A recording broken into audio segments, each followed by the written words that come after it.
We're inside this palace in incheon. Haba eh. Hirap i-pronounce.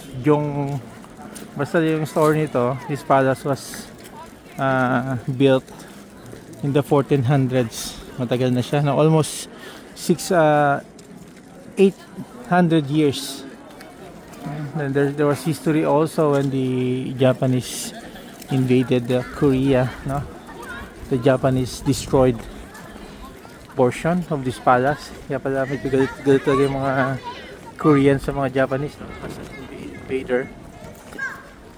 So we'll try to go inside here dito sa taas. The stones, no? I think there's original stones pa talaga. Ito tayo.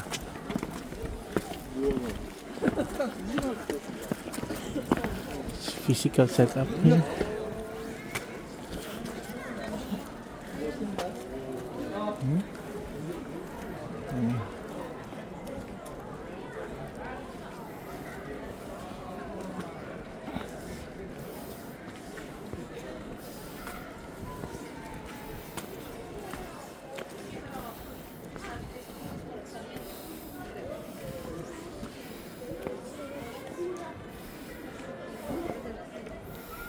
Ito sa loob ng this palace.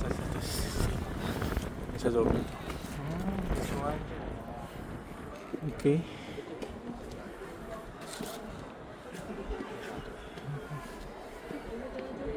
Honestly, if I was a king, I'd be like, Okay.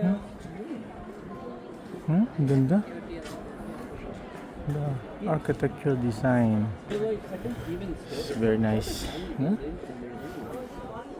I feel like if I want to show how great I am, I guess that's the thing. But like, I would want to be on the higher.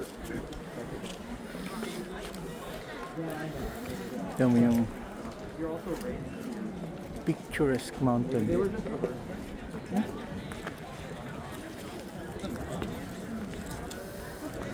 To even yung mga ano ba to? What animal is this?